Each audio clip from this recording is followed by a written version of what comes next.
Hell weeks are dumb for sports and they shouldn't be continued as a concept. I'm going to go over why they're dumb and what you should do instead for your preseason.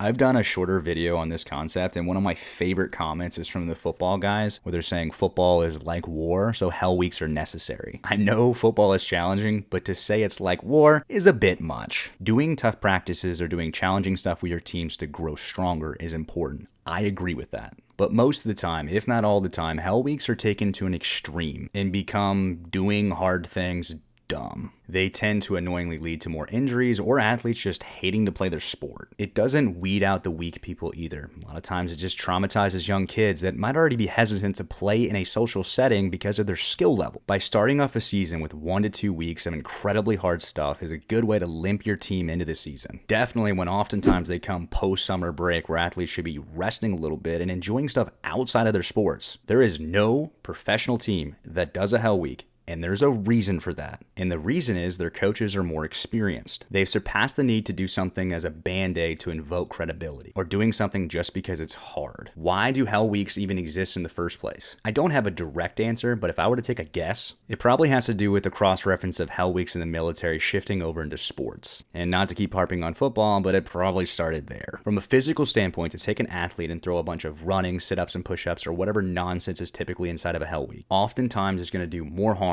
than actual good. In sports performance and training, in general, there's a 10% rule that annoyingly and oftentimes remains true. And that is, per week, you only want to increase your total volume of training by no more than 10%. That guideline or rule is in there because it helps not overload someone's system where they're going to have a chronic or acute injury. I say it's annoying because 10% in a general sense, or when it comes to sports, is a small margin of increase, especially when you look at what most people typically do when starting off a season or training. A hell week coming off a summer break is like going from 0 to 100 every single day, which smashes that rule, and coaches wonder why their athletes are banged up before the season even starts. Then from a mental standpoint, especially at the high school level, a hell week is a great way for athletes to hate their sport or be traumatized by excessive running. It also isn't the greatest way to develop a relationship between the coach and their team. If your team from week 1 is already despising you before the season even starts, and or halfway go into a panic attack every single time you guys are going to do conditioning that day, or you say you're going to run, you're not developing a team that wants to play for you. You're developing a group of young athletes that want to play their sport but have to deal with you as their coach. Then another question is, why do coaches still do them? And this is another guess, but I think I have a pretty good idea. I would say it's probably because of tradition and a lack of knowledge on performance training versus that tradition and not knowing what else to do. So let's get into it.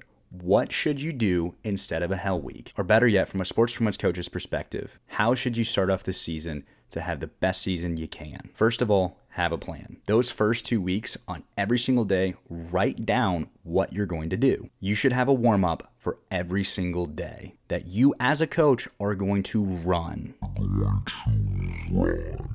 No sitting and drinking your coffee while your team is haphazardly going through a terrible warm-up. Write down your drills, write down your small-sided games, your scrimmages, and everything you're setting out to do per day so you can adapt and look back at the total volume of what you're doing. So that plan can be adapted or looked back and referenced so you can make the best of your preseason. There are 2 options that I would choose when it comes to actual conditioning or running and getting your team ready for the season in that aspect. A, don't do any extra conditioning at all. Specifically tell your team that you're not going to do extra conditioning. The objective of this is to get them to go hard in practice and drills the entire time, which in due time will actually increase their conditioning arguably better than you just running them after practice. Option B, if that terrifies you not to do any extra conditioning, here you go. This is a great guideline you can utilize for conditioning your team. First off, don't do conditioning before practice starts. That drives me nuts when I hear a coach is doing that. What are we doing? Depending on the sport, include 2 to 3 conditioning workouts per week. Day 1 should be shorter distance sprints, 10 to 15 sprints per day at 20 to 30 yards. Day 2, medium distance shuttles, 150 to 300 yard shuttles on intervals. Day 3, longer distance sprints, 50 to 100 yards, or longer distance run, quarter mile to mile runs. The key is to add up the total distance per week and only increase it by a little bit each week, going back to the 10% rule. When it comes to conditioning, like most stuff in life and especially in training, be consistent.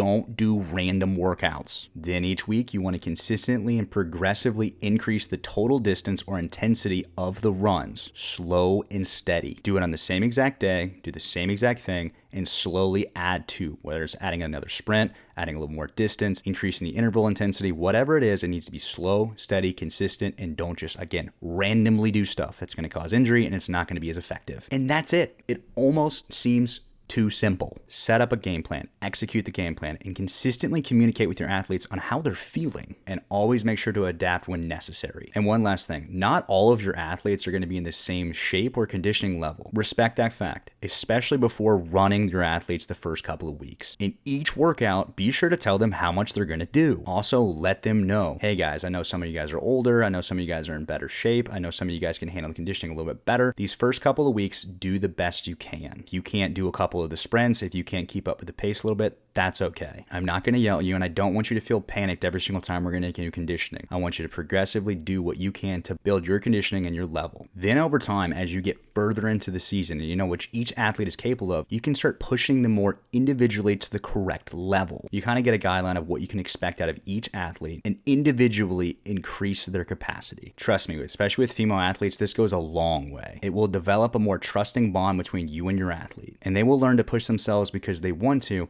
not in spite of your expectations. Hell weeks, be gone. Be sure to subscribe to the channel, check out any of my other videos, and send this video to someone that you think might need to hear it. Thank you for watching.